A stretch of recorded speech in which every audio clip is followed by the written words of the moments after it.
Welcome to the Four Rooms podcast, where we explore the four rooms of entrepreneurship: health, wealth, scale, and relationships.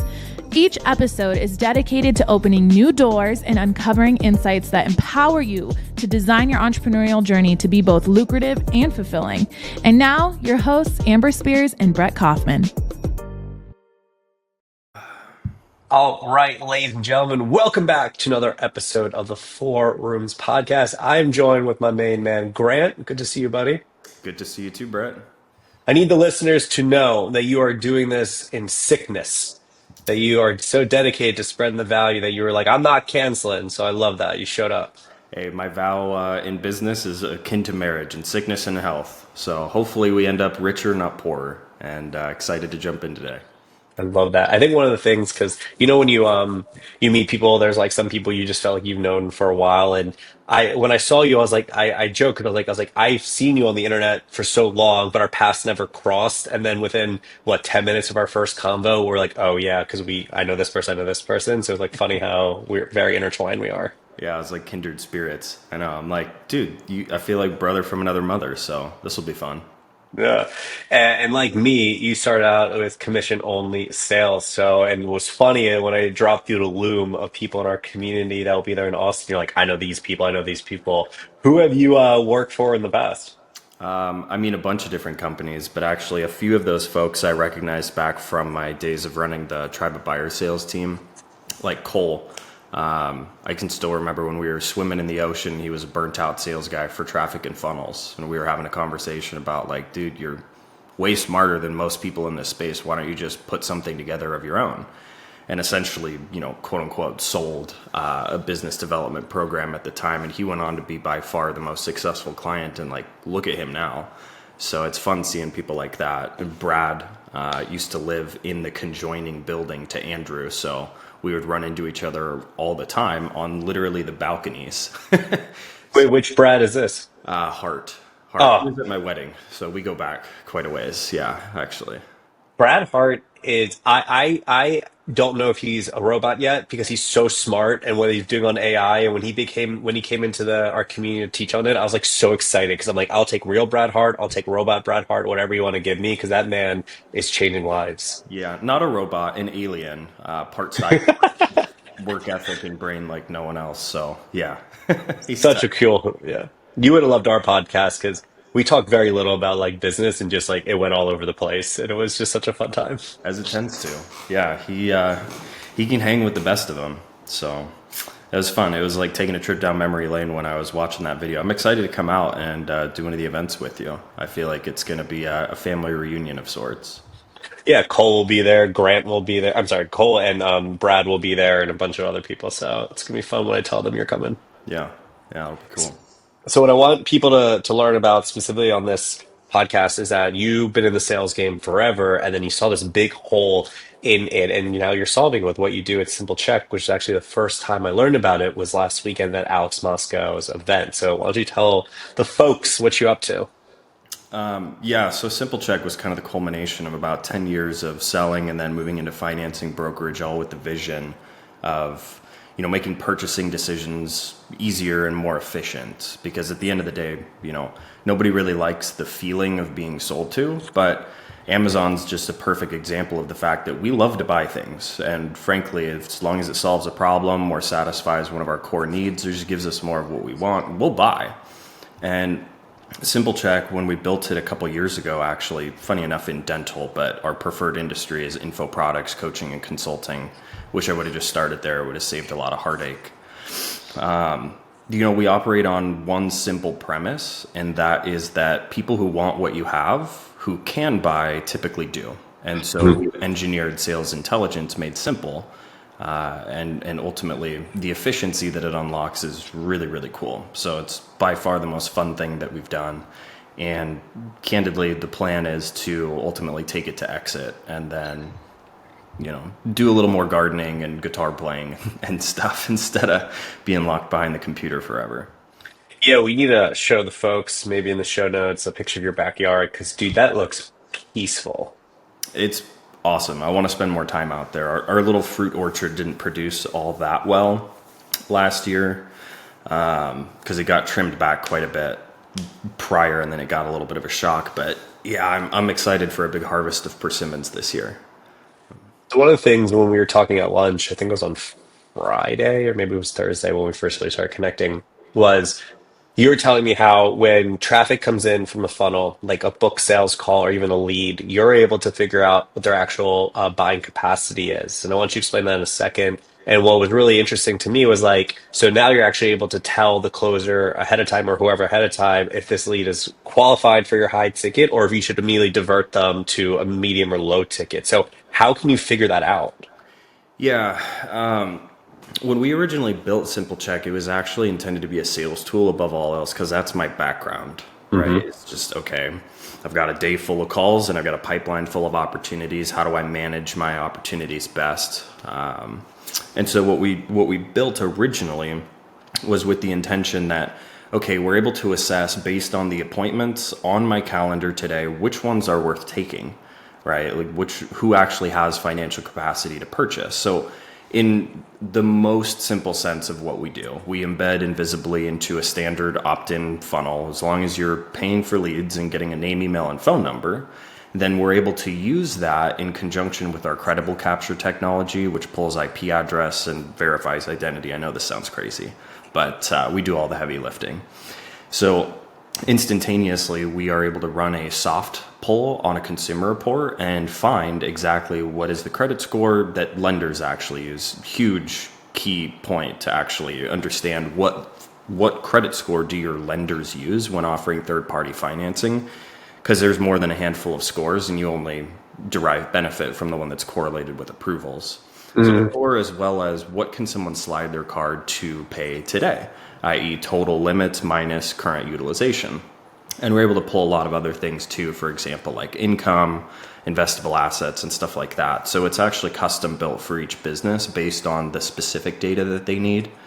But we do that, and then we're able to essentially, when we first built, just push data straight to the CRM. That way, as a salesperson, you know who has capacity to pay and how. What we call that is the path to PIF, path to pay in full. We've actually developed additional infrastructure over the last few months, with user feedback and refinements to now where we can actually instantaneously route, like literally zero delay, depending on the data criteria that you set, i.e. perfectly qualified to pay cash, qualified for financing, not able to afford the high ticket, but maybe the course or a masterclass.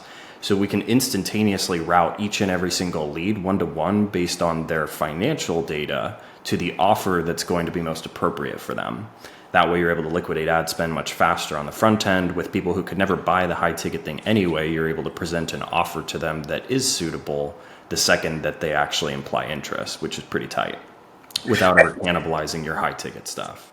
And Right. it's feeding back to the pixel, right? So that's actually something that came probably about 8 or 9 months into having built and launched Simple Check as a sales tool originally. So with feedback from some of our merchants, I mean, they're like, yo, I'm already using stuff like Hyros or Cometly, and I'm backfeeding sales data, right? Is there any way that we could backfeed financial data?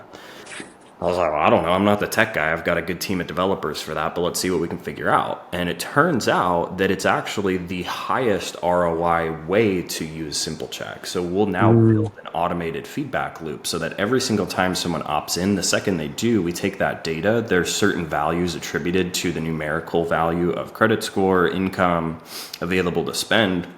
And that literally is able to train the pixel in real time. So you're not waiting on attributed sales data a month later or anything like that. And you're able to essentially see the day you launch a new ad set. Am I hitting a gold mine or empty wallets? And that's been ridiculous because when we first started testing that with a handful of accounts, I was like, well, I'm sure this is going to help with the lead quality. But what I didn't realize is that since Facebook talks in numbers, Meta, Google, all of these things, it speaks in numbers. When you're able to provide this enriched data set, so to speak, in the language that it interprets, lead cost actually goes down too. And I don't necessarily understand why, but who cares? If we get cheaper, better quality leads on autopilot, if it ain't We broke, ain't complaining. right? Yeah, I'm not upset. Okay. So now I'm thinking for like, is this, I'm sure it can help so many different types of businesses, but I would want to walk through the example of an in-phone coaching because a lot of people in our community have that. Can it be so, I don't know if, let me know if I'm going to explain this the right way.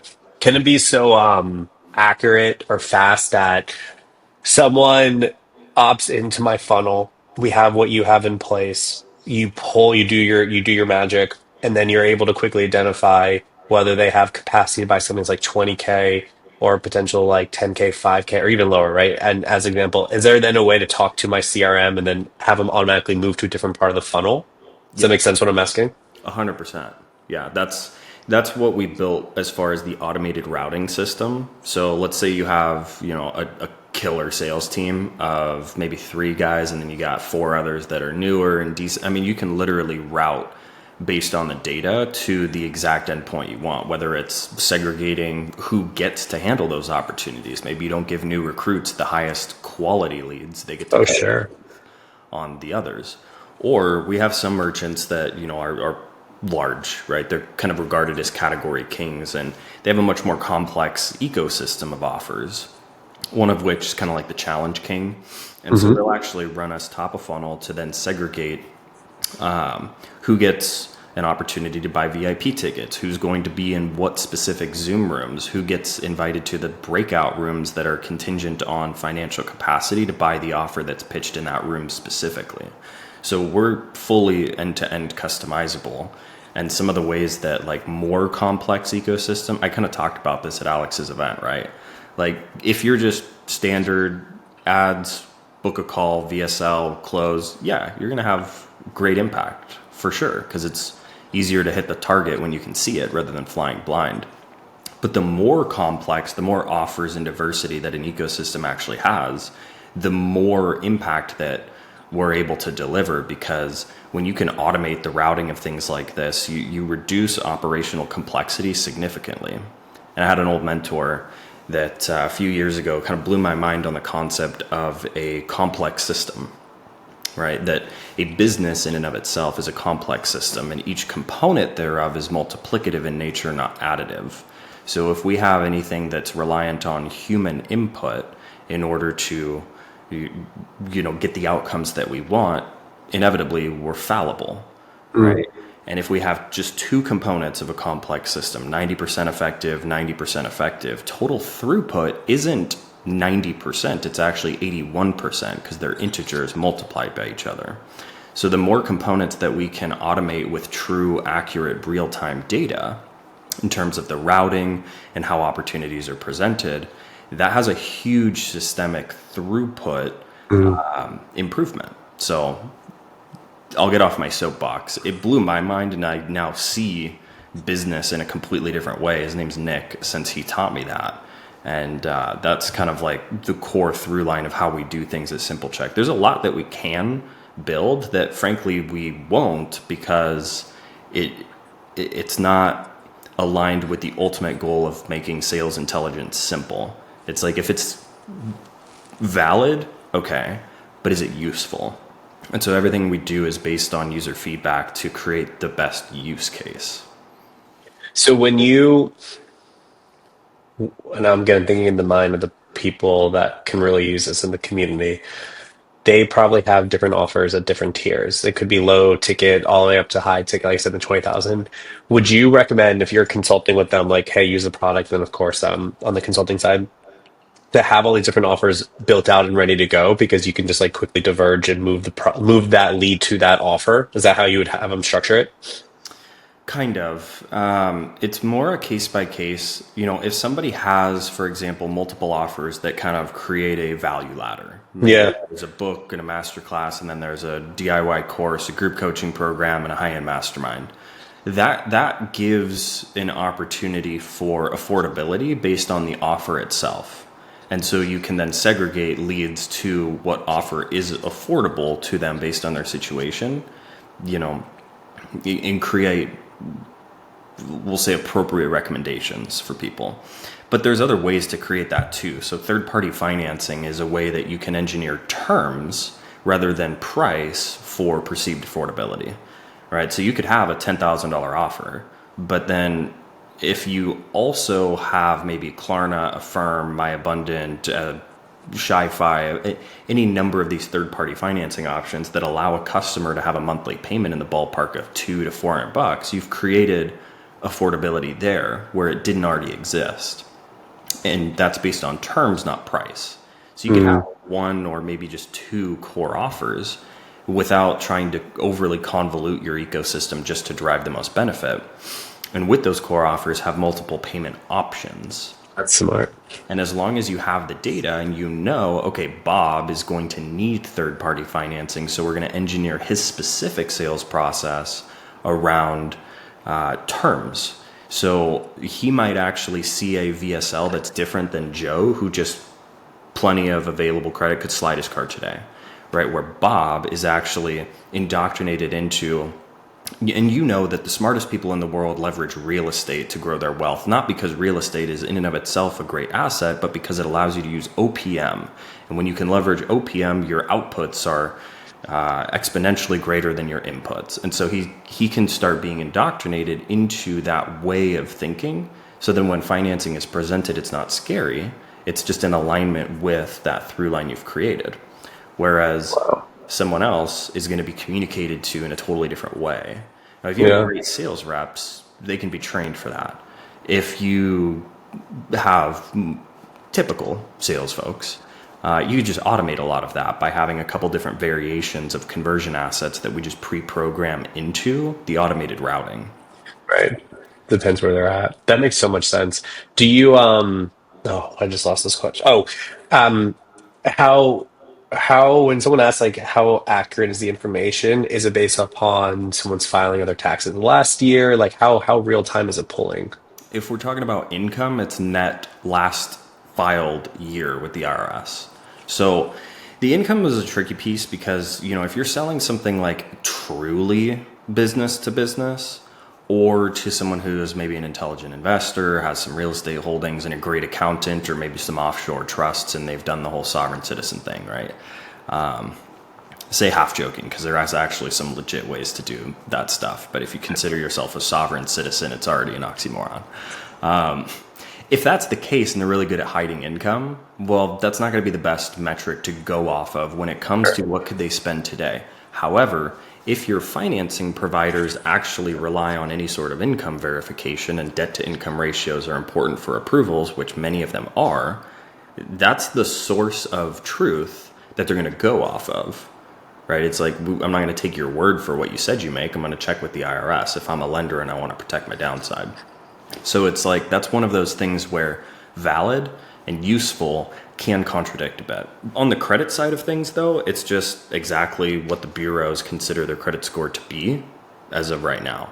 And typically we'll pull scores that are not dissimilar to the FICO model, whereas, things like Vantage are going to be completely useless for customer financing. Cheaper, but okay, 40, 60 points difference, that means someone who you think is going to get approved isn't, and vice versa. So it's true and accurate to what the sources of truth that we look to are. So the reason credit reporting, credit repair agencies even exist is because people will challenge their credit scores, but it doesn't matter if you challenge it.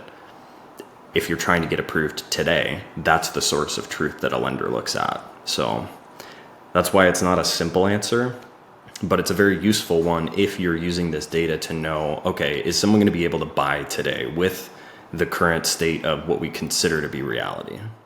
I think what I love the most about what you're saying is just the customization of the information being presented to them. Because that to me is just like where, like, as someone that runs a lot of campaigns for people and are constantly talking to people, that's their big thing. Man, I can just qualify my person and then show them a custom copy or VSL beforehand so it makes them feel even more connected. That's just a huge win. And I consider being so helpful for the people in our community. So I'm excited to see it to see it put in use. Well, speaking of people in your community, if there happens to be any one of you freaking geniuses listening out there that is able to automate instantaneously, very important, but automate intent-based marketing and sales assets that we could pair with our capacity, assets, that would be lights out. Mm-hmm. Closest thing so far is one of our embedded partnerships with an AI sales agent that we built a bridge, and it can assess simple check data in real time to then have one-to-one conversations with folks. And if they have capacity to buy any and all, I mean, obviously we take them to a sales call. And if not, it can have a one-to-one conversation to sell them the downsells and liquidate ad spend. But if someone out there is able to create, sales pages, for example, that are able to shift on demand rather than needing multiple routes with pre-created assets, but you can create something that adjusts how someone is sold to in real time based on our data, I would love to partner. And I think we could make a absolute buttload of money together. Someone that I want you to talk to, because I don't know if they do exactly what you are talking about, because I may not fully be grasping everything. But what they do is they got super successful in the affiliate space because they were one of the first people that figured out how to create custom affiliate pages per each affiliate, like on demand, because their audience are different. Like men, I'm assuming you're under 35 and under, because I am too, right? So male, and then like women, and like all different age groups, all different demographics. We could be affiliates, right? Sorry, we could be the audience, and affiliates could be promoting to all of us, and they know how to create these pages so fast, and that's why they're a huge driver of affiliate traffic for a lot of people. So like maybe that is a bridge, at least someone that can help you get closer on that conversation, because they already do something similar-esque in the affiliate space. That would be sick. Yeah, I mean, like, just for added context, in case this really gets someone's juices flowing, we're very committed to our path. It's sales intelligence. We're not deviating off of that. And we love partners who have supplemental sales enablement offers. That's why, I mean, we actually have some of the biggest lenders in the space that are now integrating us as their mandatory pre-qualification because of the robust nature of our system. We love to collaborate. And so if someone, for example, was able to have, a certain parameter that dictates, all right, financial capacity is X versus Y, then the sales page might actually in real time be able to adapt and do what I talked about earlier in real time, right? Seeding affordability through OPM and literally have those shifts versus someone else is not even introduced to that concept, because typically using financing costs you a bit as a business in terms of the merchant discount rate that you'll pay to process the transaction. But if that's the only way to get the deal done, then you get the deal done. Yeah. Well, if anyone wants to reach out because they are fully capable of creating that and they want to do some sort of partnership, I'm open to it. I love it. I got some people in Austin I'm going to introduce you to, because they at least can get you closer. If not, they could be that person you're looking for. Sick. I like it. So now we're going to move to my favorite part of the show. It's the second to last segment, where we call One Hot Minute. So 1 hot minute is, I'm going to put 60 seconds on the clock. You are going to give someone a belief, a mantra, a lesson, whatever it is. Essentially, someone only listen to this one clip, nothing else prior. So it doesn't need to be about simple check. It could just be about who you are, right? Something you like or passionate about. They only listen to this one 6-second clip. They're going to get a lot of value from it. Does that make sense? Mm-hmm. Cool. So let me know when you're ready. We'll put 6 seconds on the clock, and then we'll let it rip. All right. I'm ready. Go. The one thing that if you can understand is more paramount than all else is our Father in heaven is a very rich daddy who wants good things for us, and he's the source of all things. So it's not your job to multiply. It's your job to bring the fishes and the loaves and to be a faithful steward over little, such that you will then be trusted with much. He can multiply anything that we bring. We get to be equal participants in that. But pretending that we are in and of ourselves the source or somehow in full control is just a fallacy. And the sooner that you can realize there is someone who loves you, who wants the best for you, and who is an active, willing participant with you, better off you'll be. And I just wish that I would have come back around much sooner. It took a long, painful cancer journey actually to realize that I'm not in control. It's not up to me, but there's someone else who is, and he's a good father. That's so powerful. So, all the tech and the tools and all that stuff, it's great. Sure. It makes our lives easier, but I'm not going to pretend that we can control anything without his supervision. That's fair. Man, I'm excited. Well, we need to have you back on so we can talk deeper on that because that is for you to go through that and come back with this strong with your faith is absolutely incredible. And part of the four rooms, health, wealth, relationships, business scale. So when people care about, becoming the whole entrepreneur, and that's a huge component of it. So we got to have you, we got to schedule again so you can go deeper on that. Amen. I would love to. Cool. So how can people find you? If you can actually spell my last name right, hopefully it's somewhere on the screen. Not too hard to find because most people don't have this last name. So it's Grant Eilertson. Most of what you would probably want to connect with, though, is likely Simple Check. So it's simplecheck.com. Again, simplecheck.com, one word. And we're a full transparency company, so we've broken everything down end to end for exactly who we can work with, what custom deployments look like, down to pricing and all of that good stuff. You can test an on-demand demo on yourself. We love to partner with great companies doing big things who want to serve more folks more efficiently. And so it's all laid out there. If you want to have a chat with our team, we're happy to. Amazing. Well, thank you so much, my friend. Thank you. It's been a pleasure. As we wrap up today's episode, we have something special just for you. If you've been inspired by what we've explored today and you're ready to take your learning to the next level, then our Four Rooms Mastermind live event is the perfect next step. And because you're a part of our podcast family, we're offering an exclusive 10% discount on your registration when you apply and are accepted. This is your chance. It's your chance to build relationships with other ambitious entrepreneurs like yourself, to dive deeper into the four rooms of entrepreneurship, and to connect with experts who can truly help accelerate your growth. Simply follow the event link in the description of this episode and use the promo code 4rooms10. That's FOURROOMS10 on your application to claim this opportunity. This offer is subject to application approval and it's limited, so don't wait too long to make your decision. Join us and transform your journey with the insights and networking that only our live events can offer. Thank you for tuning in today. We look forward to seeing you at the event and, of course, right back here next time on the Four Rooms podcast. Until then, keep balancing and keep growing.